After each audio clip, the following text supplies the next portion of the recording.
Mi padre me dijo que iba a ser un fracasado toda la vida y ahorró $40,000 para la universidad de mi hermano. Hoy tengo mi empresa exitosa y vino a rogarme por ayuda. Así que mi padre pasó toda mi infancia diciéndome que iba a fracasar en la vida. No de esa forma preocupada que tienen algunos padres cuando se inquietan por el futuro de sus hijos. No, esto era una convicción absoluta, grabada en piedra, como una profecía inevitable. Me miraba hacer la tarea o practicar deportes y simplemente sacudía la cabeza, como si estuviera viendo a alguien intentar enseñarle cálculo a un pez dorado. Mientras tanto, mi hermano menor, Donovan, podía literalmente tirarse un pedo, y mi padre aplaudiría su espíritu emprendedor. Desearía estar exagerando. Déjame pintarte un cuadro de lo ridículo que era el favoritismo en mi casa mientras crecía. Hablo de niveles de adoración al niño dorado que harían que el padre más parcial pareciera justo y equilibrado. Todo lo que yo hacía era examinado con lupa y criticado. Donovan, en cambio, podía equivocarse de manera catastrófica y aún así recibir elogios por haber hecho su mejor esfuerzo. Tenía 12 años cuando construí mi primera computadora con piezas que compré gracias al dinero que ahorré cortando césped durante todo el verano. Fueron 3 meses de trabajo, investigación y tutoriales en YouTube, todo el proceso completo. Cuando por fin logré que funcionara, mi padre entró en mi habitación, la miró y dijo que era una pérdida de tiempo, porque de todos modos yo nunca haría nada con las computadoras. Esa misma semana, Donovan sacó un 6- en un examen de ortografía y lo llevaron a comer helado porque esta vez sí se había aplicado. Había cometido errores básicos en el examen, y de todas formas hubo premio. Yo construí una computadora funcional desde cero y me dijeron que estaba desperdiciando el tiempo. Este patrón continuó durante toda mi infancia y adolescencia. Cuando en segundo año logré entrar al equipo principal de baloncesto de la escuela, mi padre dijo que los deportes eran una distracción y que debía concentrarme en metas más realistas. Cuando Donovan abandonó el equipo juvenil de tenis después de solo 2 entrenamientos porque era demasiado difícil, mi padre lo elogió por conocer sus límites y no exigirse demasiado. Cuando obtuve un promedio de 3.9 en mi penúltimo año de secundaria, mientras trabajaba 20 horas a la semana en un restaurante local, mi padre dijo que las calificaciones no importaban porque, de todos modos, yo no tenía la personalidad para triunfar. Cuando Donovan apenas aprobó con un 2.3 y sin ninguna experiencia laboral, mi padre aseguró que las notas no lo eran todo y que Donovan tenía un carisma natural que lo llevaría lejos en la vida. Los dobles estándares alcanzaban niveles absurdos. Ahorré dinero de mi trabajo para comprar un Honda Civic usado cuando cumplí 17 años. Lo pagué yo mismo, gestioné el seguro, me encargué del mantenimiento básico. La reacción de mi padre fue decir que probablemente lo destruiría en un año porque no sabía cuidar las cosas. Cuando Donovan cumplió 17, mi padre le compró un auto más nuevo. No era nuevo de agencia, pero sí un Toyota usado sólido que costó 3 veces lo que yo pagué por mi Civic. Cuando señalé la injusticia, mi padre dijo que Donovan necesitaba transporte confiable para su futura carrera. Al parecer, yo no necesitaba transporte confiable, pese a que trabajaba y estudiaba al mismo tiempo. Las celebraciones de cumpleaños eran otra broma. Los míos se reducían a una tarjeta y quizá, una pequeña tarjeta de regalo para algún lugar genérico. Los de Donovan eran eventos completos, cenas familiares en buenos restaurantes, múltiples regalos, toda la producción. Un año, mi padre gastó casi $600 en su celebración. Ese mismo año, yo recibí $50, una tarjeta y un apretón de manos. Cuando me uní al equipo de robótica de la escuela y ganamos una competencia regional, mi padre ni siquiera se molestó en asistir a la ceremonia de premios. Demasiado ocupado con el trabajo, dijo. Cuando Donovan participó en un torneo de debate y perdió en la primera ronda, mi padre se tomó el día libre para verlo y luego lo llevó a cenar a su asador favorito como consuelo, porque estaba tan orgulloso de él por intentarlo. El mensaje era cristalino en cada interacción: yo podía lograr cualquier cosa y no importaría. Donovan podía fracasar en todo y aún así seguir siendo el favorito. No se trataba de lo que hacíamos. Se trataba de quiénes éramos a los ojos de mi padre. Y en sus ojos, Donovan estaba destinado a la grandeza, mientras que yo estaba condenado a la mediocridad en el mejor de los casos. Ese carisma natural del que mi padre hablaba con tanta admiración no era más que la habilidad de Donovan para zafarse de las consecuencias. El chico podía salir ileso de una multa por exceso de velocidad, de una tarea reprobada o de prácticamente cualquier responsabilidad.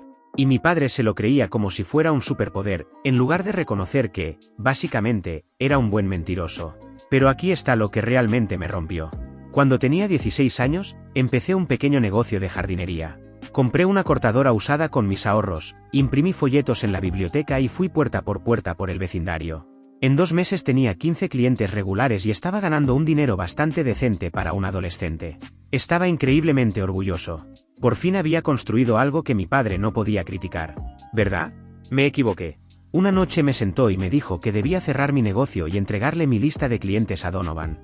No preguntarme si quería asociarme con él. No sugerir que trabajáramos juntos. No, darle todo mi negocio.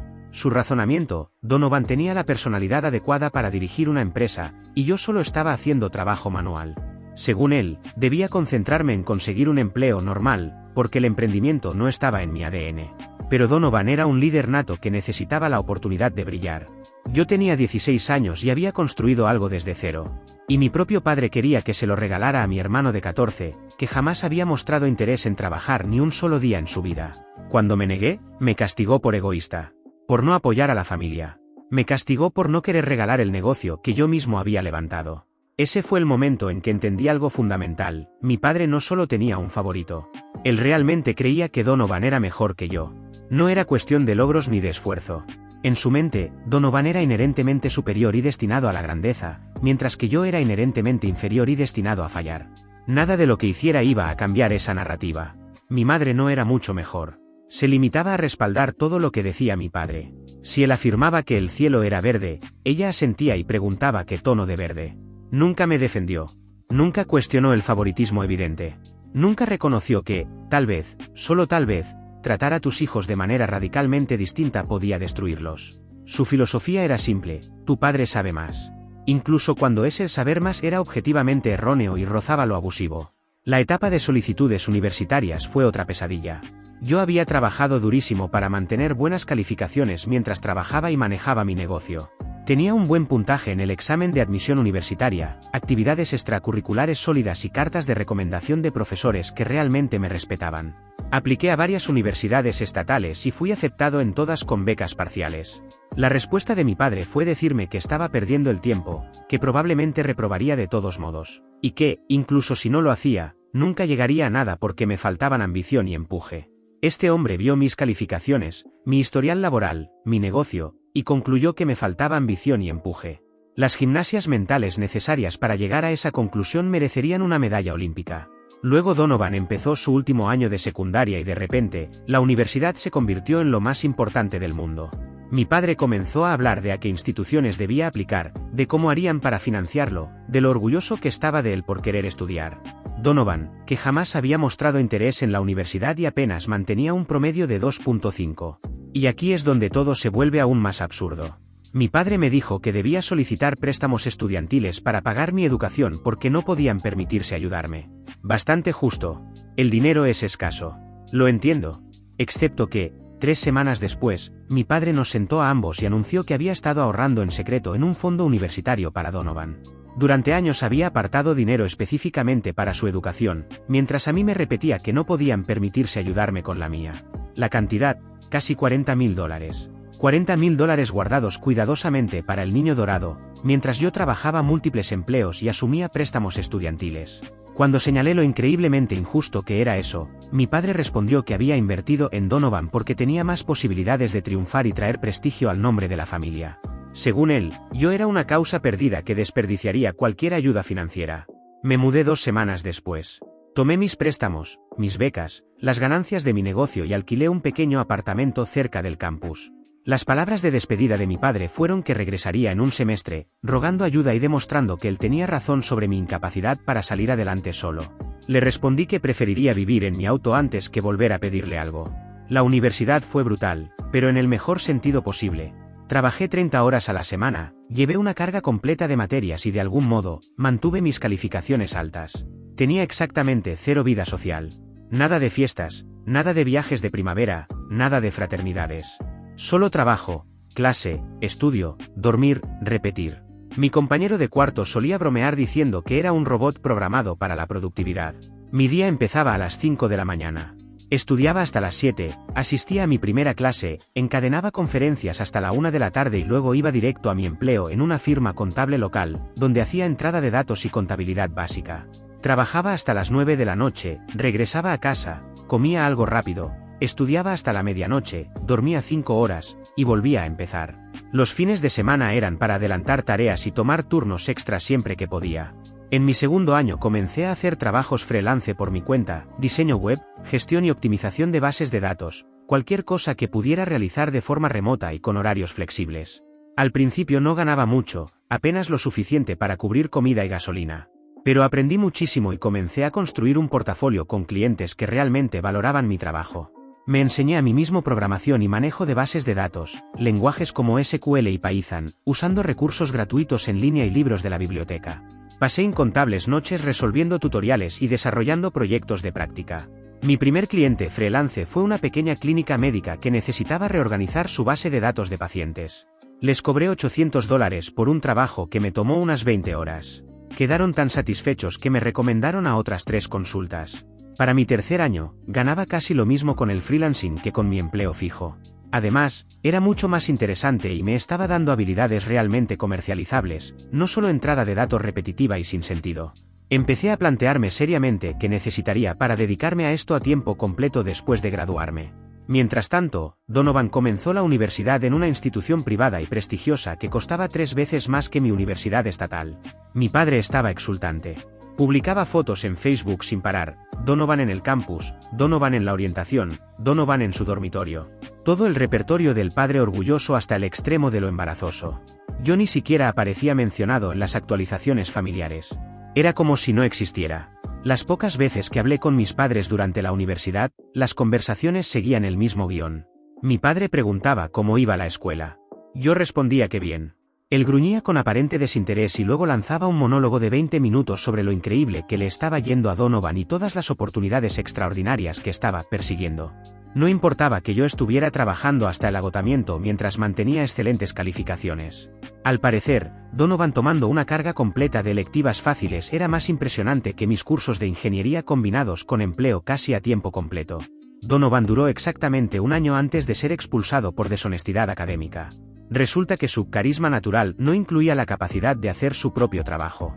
Había estado pagando a otros estudiantes para que escribieran sus ensayos y lo descubrieron cuando entregó uno que aún tenía el nombre de otra persona en las propiedades del archivo. $40.000 desperdiciados en un año de plagio y calificaciones mediocres. La reacción de mi padre: los chicos son chicos. Todos cometen errores. Donovan solo necesita encontrar su camino. Lo presentó como si Donovan fuera un genio incomprendido que todavía no había descubierto su verdadera vocación.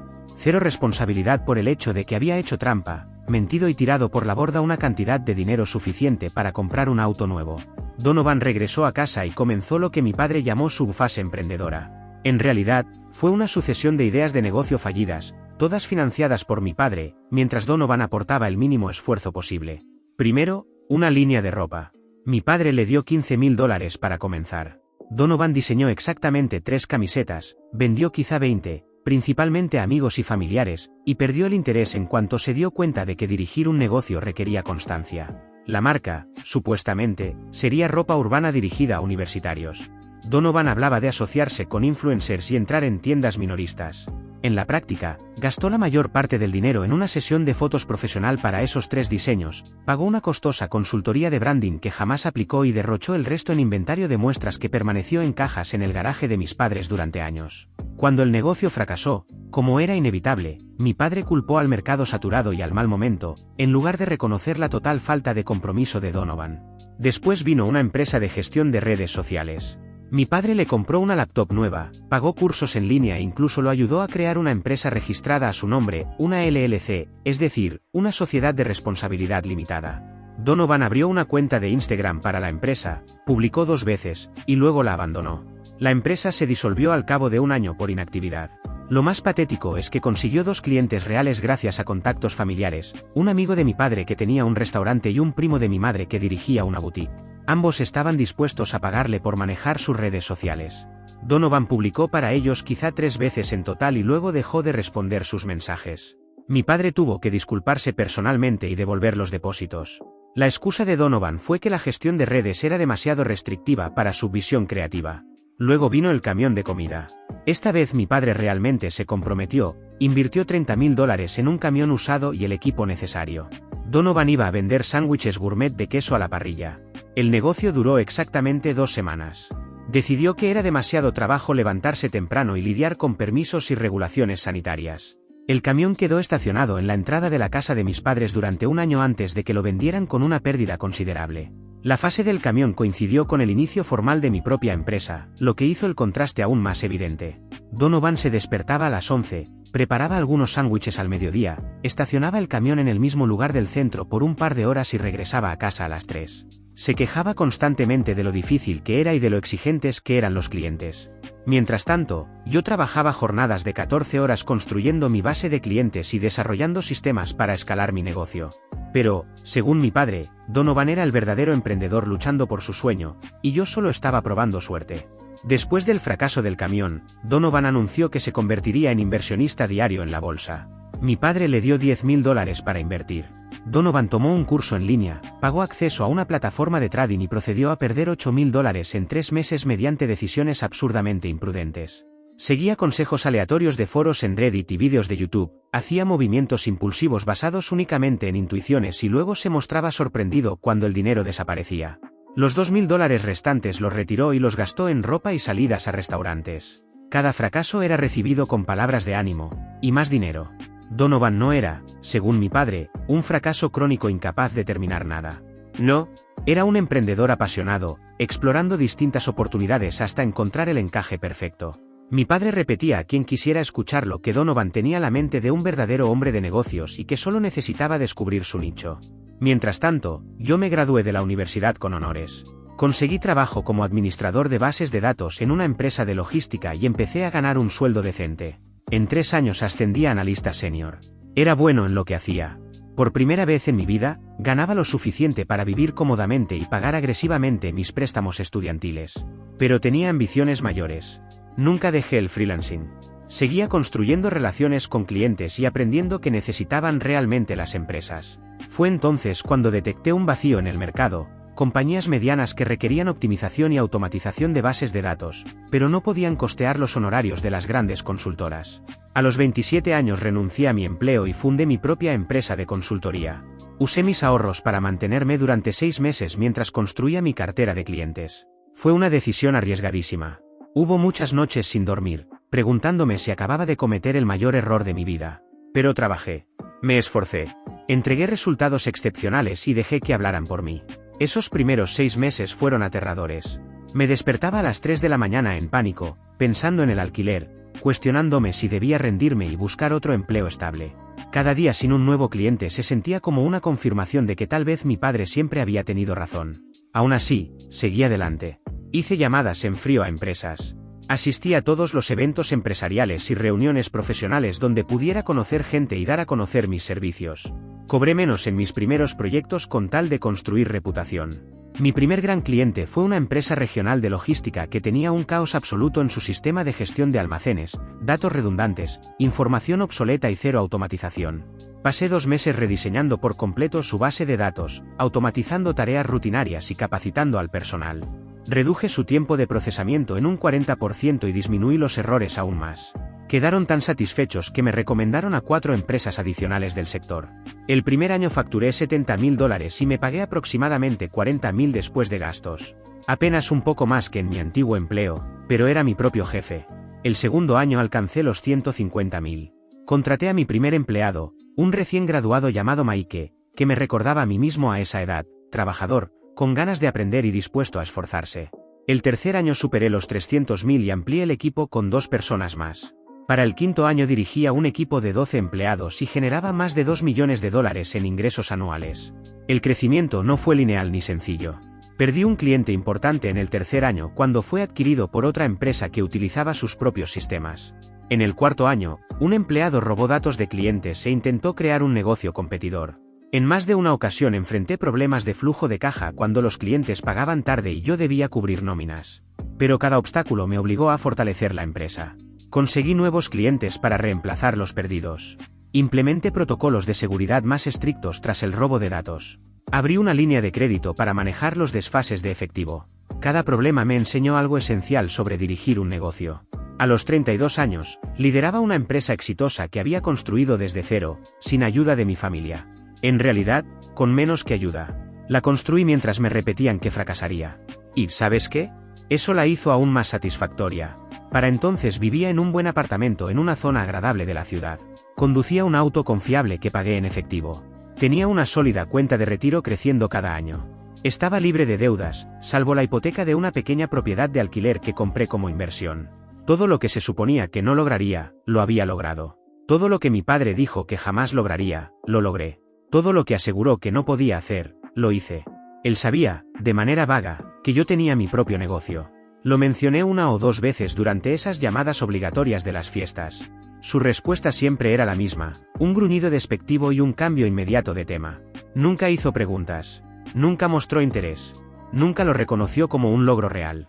En su mente, probablemente yo seguía manejando una operación diminuta desde mi apartamento, apenas sobreviviendo. Mientras tanto, Donovan ya había pasado a su siguiente proyecto, un podcast. Porque, aparentemente, ahora todo el mundo, y hasta su perro, necesita uno.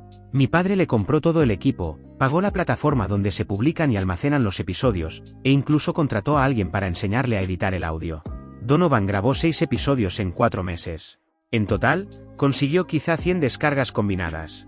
Lo abandonó en cuanto descubrió que construir audiencia exige constancia y contenido que realmente valga la pena. Yo no había visto a mi familia en persona en casi 4 años. Solo hacíamos las llamadas obligatorias en las grandes festividades, conversaciones superficiales, tensas, incómodas. El día de Acción de Gracias pasado, agradecí haber sufrido una intoxicación alimentaria, porque me dio una excusa legítima para no asistir a la cena familiar. Así de poco quería verlos. Prefería pasar la festividad vomitando que sentado a una mesa con personas que pensaban tan poco de mí. Hace 3 meses, todo cambió. Estaba en mi oficina revisando los números trimestrales cuando mi asistente me informó que tenía un visitante que decía ser mi padre. Pensé que era una broma. Mi padre apareciendo sin avisar en mi oficina no tenía ningún sentido. Pero allí estaba. En el vestíbulo. Más viejo de lo que recordaba. Llevaba pantalones formales y una camisa abotonada, como si fuera a una entrevista de trabajo.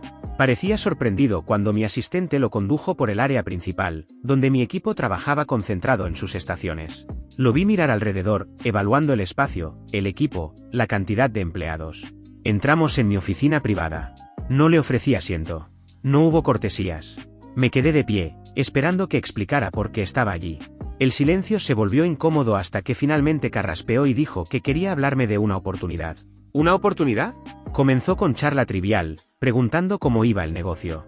Le respondí con monosílabos, bien, estable, ocupado. Comentó que el espacio era bonito. Dijo que parecía que las cosas marchaban bien para mí. No contesté, solo esperé. Finalmente llegó al punto. El último proyecto de Donovan había fracasado de forma espectacular. Había convencido a mi padre de firmar como codeudor un préstamo de $45.000 para iniciar un negocio de dropshipping, es decir, vender productos por internet sin tener inventario propio, enviándolos directamente desde el proveedor al cliente. Una tendencia que ya estaba sobresaturada y casi rozando la estafa cuando Donovan decidió subirse al tren. Gastó el dinero adelantando pagos a proveedores por productos que nunca logró vender, en anuncios que jamás generaron ventas y en un curso impartido por algún gurú que prometía riqueza fácil. Mi padre relataba todo como si se tratara de un accidente trágico fuera del control de cualquiera. El mercado era demasiado competitivo. Donovan había recibido malos consejos de su mentor. El momento no era el adecuado. Los proveedores no eran confiables. Excusa tras excusa. Nunca mencionó que Donovan no tenía un plan de negocio, ni investigación de mercado, ni disciplina. El negocio cerró en 8 meses. Donovan dejó de pagar el préstamo. Ahora mi padre estaba atrapado con $45.000 más intereses que no podía cubrir. Ya había refinanciado su casa una vez para financiar aventuras empresariales anteriores de Donovan. No podía hacerlo de nuevo. Se sentó frente a mí y me contó toda la historia como si fuera una tragedia inevitable. Habló de lo duro que Donovan lo había intentado. De lo competitivo que era el mercado, de lo desanimado que estaba, y de lo difícil que estaba siendo para él. Hablaron de cómo necesitaban ayuda para volver a ponerse de pie. Y entonces llegó la verdadera razón de la visita: quería que le diera a Donovan un trabajo en mi empresa. No cualquier puesto, sino uno de gerencia. Porque, según él, Donovan tenía tanta experiencia dirigiendo sus distintos emprendimientos que realmente podía contribuir al crecimiento de mi compañía. Me reí en voz alta. No pude evitarlo. La audacia era impresionante. «Estás bromeando», dije. Parecía genuinamente confundido. ¿Por qué estaría bromeando? Donovan tiene experiencia dirigiendo negocios. Entiende el emprendimiento. Podría ser un verdadero activo para tu equipo. Donovan tiene experiencia fracasando en negocios, lo corregí. No es lo mismo. El rostro de mi padre se ensombreció. Ha aprendido de esas experiencias. Eso lo hace valioso. Sabe qué no hacer. Yo también, respondí.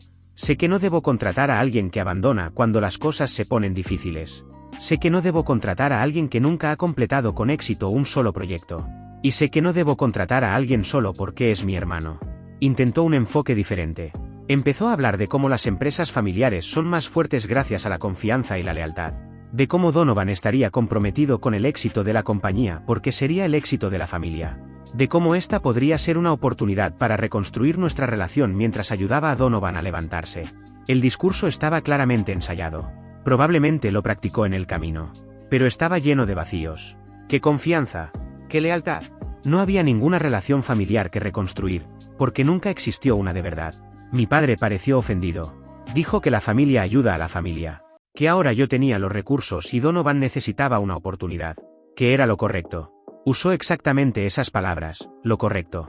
Como si darle a Donovan un puesto gerencial para el que no estaba calificado, en una empresa que no había contribuido a construir, fuera una obligación moral. Le pregunté si recordaba haberme dicho que fracasaría en todo lo que intentara. Si recordaba decir que yo no tenía lo necesario. Si recordaba haber querido que le entregara mi negocio de cuidado de césped a Donovan porque él era el líder nato. Si recordaba los $40,000 que ahorró para la educación de Donovan mientras yo me endeudaba con préstamos estudiantiles. Si recordaba los años en que me hizo sentir que nunca llegaría a nada. Su rostro se puso rojo. Dijo que eso era pasado y que debía dejar de vivir en él. Que siempre había apoyado a sus 2 hijos por igual. Que yo estaba siendo mezquino y vengativo al sacar a relucir viejos agravios. La reescritura de la historia era impresionante. En su mente, había sido el padre del año. Le dije que no. Así, sin más. No le daría a Donovan un trabajo. No los rescataría. No les ofrecería ninguna ayuda. Mi empresa fue construida con mi propio esfuerzo, a pesar de todo lo que hicieron para desanimarme. Donovan no estaba calificado para trabajar allí. Y aunque lo estuviera, no lo contrataría. Entonces todo cambió. El tono cordial desapareció. Me acusó de ser egoísta y cruel. Dijo que Donovan era mi hermano, que la familia se mantiene unida. Que, después de todo lo que habían hecho por mí mientras crecía, yo tenía una deuda con ellos. ¿Una deuda? ¿Deuda por qué? ¿Por decirme que fracasaría? ¿Por favorecer a mi hermano en cada oportunidad? ¿Por hacerme sentir inútil durante toda mi infancia? Le pedí que se fuera. Se negó. Empezó a alzar la voz, diciendo que yo le había dado la espalda a la familia, que el éxito me había vuelto arrogante, que me arrepentiría de esto. Llamé a seguridad. Ver a 2 hombres escoltar a mi propio padre fuera del edificio, mientras gritaba que yo era un hijo ingrato, fue probablemente el momento más surrealista de mi vida. Me llamó 17 veces ese día. Bloqueé su número. Esa noche apareció en mi edificio de apartamentos. El portero no lo dejó pasar. Envió correos electrónicos. Los envié a la carpeta de spam. Intentó contactarme por LinkedIn, de todos los lugares posibles. También lo bloqueé allí. Después, Donovan empezó a escribirme mensajes diciendo que realmente necesitaba esta oportunidad. Decía que había cambiado y madurado. Que trabajaría duro y demostraría su valía si tan solo le daba una oportunidad. Que sabía que habíamos tenido diferencias mientras crecíamos, pero que ahora éramos adultos y podíamos superarlo. Cada mensaje estaba claramente diseñado para presionar botones emocionales. No respondí a ninguno. Ni a uno solo. ¿Qué había que decir? Ninguna manipulación cuidadosamente redactada iba a cambiar el hecho de que Donovan había recibido todas las ventajas, mientras yo acumulaba críticas y obstáculos. Y aún así, él fracasó en todo lo que intentó, mientras yo salía adelante. Mi madre empezó a llamarme, llorando, diciendo que estaba destruyendo a la familia. Que cómo podía ser tan despiadado con mi propio hermano, que estaba pasando por un mal momento. Que si acaso no me importaba la familia. Le recordé que ella había permanecido en silencio mientras mi padre me trataba como basura durante 18 años y financiaba cada capricho de Donovan mientras yo trabajaba en múltiples empleos para sostenerme. Me colgó. El acoso continuó durante 2 semanas, llamadas desde números distintos, correos electrónicos desde cuentas que aún no había bloqueado e incluso una carta manuscrita enviada a mi oficina. Todos repetían lo mismo, que Donovan necesitaba ayuda, que yo tenía los medios para dársela, que la familia debe apoyarse y que estaba siendo egoísta. Según ellos, les debía ayudar. Finalmente respondí con un único correo electrónico dirigido a los 3. Fue breve y claro. No tenía interés en reanudar ninguna relación con personas que habían pasado décadas haciéndome sentir inútil. Los fracasos de Donovan no eran mi responsabilidad. Sus problemas financieros no eran mi responsabilidad. Les deseaba lo mejor, pero no quería más contacto. Cualquier intento adicional de comunicarse conmigo sería considerado acoso y tratado como tal. El mensaje pareció surtir efecto. Los intentos cesaron. Pensé que quizá, por fin, habían entendido y me dejarían en paz. Debí saber que no sería así. 2 meses después, Donovan apareció en mi oficina. Simplemente entró en horario laboral. Mi asistente intentó detenerlo, pero él la apartó y se metió en mi despacho en plena reunión con un cliente. Montó una escena sobre lo mucho que necesitaba hablar conmigo, sobre lo urgente que era, sobre cómo no podía ignorar a la familia. Me disculpé con el cliente, acompañé a Donovan al vestíbulo y le dejé claro, sin ambigüedades, que si volvía a presentarse en mi oficina lo haría arrestar por invasión de propiedad. Intentó sujetarme del brazo y comenzó a llorar, hablando de lo desesperado que estaba, de que no tenía a dónde más acudir. Llamé nuevamente a seguridad. Mientras lo escoltaban hacia la salida, gritó que me arrepentiría, que el karma me alcanzaría, que terminaría solo y miserable. Resultaba irónico escucharlo de un hombre de 30 años que había fracasado en cada proyecto que emprendió y que ahora suplicaba un puesto en una empresa en cuya construcción no había participado en absoluto. Esa misma tarde envié una carta formal de cese y desistimiento redactada por mi abogado. Dejaba absolutamente claro que cualquier intento adicional de contacto por parte de cualquier miembro de mi familia resultaría en acciones legales. Enumeraba cada incidente previo, los calificaba como acoso continuado y exigía el cese inmediato. Eso pareció funcionar. Silencio total durante 3 semanas. Incluso comencé a relajarme, pensando que tal vez por fin habían entendido el mensaje. Entonces recibí una llamada de mi abogado. Mi padre había contratado a un abogado y amenazaba con demandarme. ¿La razón? Una acusación absurda, decía que yo le había quitado oportunidades de negocio que en realidad le correspondían a Donovan, porque supuestamente estaba usando habilidades que había aprendido en un negocio familiar. El único problema era que nunca existió tal negocio familiar. Todo era una invención.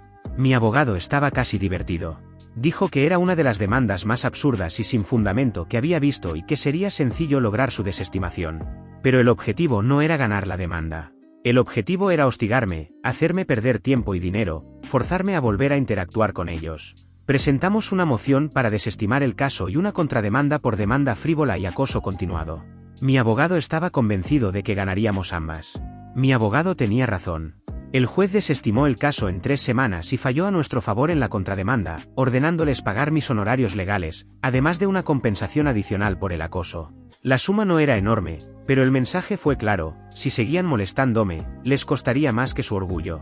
Para cerrar el asunto de una vez por todas, mi abogado les envió la sentencia acompañada de una nota en la que advertía que cualquier intento futuro de contacto daría lugar a acciones legales inmediatas, con las correspondientes sanciones. Eso fue hace 2 meses. No he sabido nada de ellos desde entonces. Ninguna llamada, ningún correo, ninguna visita inesperada. Solo un silencio bendito. Una parte de mí se pregunta si finalmente han aceptado que terminé con ellos. Que el puente no solo está quemado, sino reducido a cenizas. Que ningún chantaje emocional, manipulación o amenaza legal va a hacerme cambiar de opinión. Pero conozco a mi familia. Probablemente solo estén reagrupándose, buscando un nuevo ángulo. Tal vez intenten contactarme a través de familiares lejanos. Tal vez aparezcan en algún evento profesional. Tal vez encuentren otra forma creativa de intentar colarse de nuevo en mi vida. No importa. Esta vez estoy preparado. Tengo abogados en retención. Tengo todo documentado. Tengo límites hechos de acero reforzado. Me enseñaron durante años que era inútil y que nunca tendría éxito. Se equivocaron. Me enseñaron que la familia siempre va primero, pase lo que pase. También se equivocaron en eso. La mejor venganza no es demostrar que estaban equivocados, aunque lo hice. La mejor venganza es vivir bien y no permitirles formar parte de esa vida. Mi padre pasó mi infancia diciéndome que fracasaría y apostándolo todo por Donovan, convencido de que él tenía lo necesario. Hoy, Donovan vive en casa a los 30 años, con una lista de negocios fallidos y deudas impagas, mientras yo dirijo una empresa que construí desde cero. Y aún así esperan que yo arregle sus errores, que le entregue las oportunidades que tuve que crear por mi cuenta y que olvide décadas de haber sido tratado como si valiera menos, solo porque somos familia. Pero cortar con una familia tóxica no es crueldad, es autopreservación. Mi padre tuvo más de 30 años para tratarme con equidad y eligió no hacerlo. Donovan tuvo toda una vida para ser un hermano decente y eligió aprovechar el favoritismo. Mi madre pudo haber intervenido, pero eligió el silencio y la indiferencia. Esas fueron sus decisiones. Esta es la mía. Hoy elijo lo que es saludable para mi futuro. Sigo adelante sin cargas que no me pertenecen, sin culpas heredadas y sin permitir que nadie entre en mi vida si no sabe valorarla. Mi camino continúa, pero esta vez con límites claros y con la tranquilidad de haber elegido paz. Gracias por ver. Si aún no te has suscrito, por favor hazlo y activa la campana de notificaciones para mantenerte al día con más historias impactantes de la vida real que suceden a tu alrededor.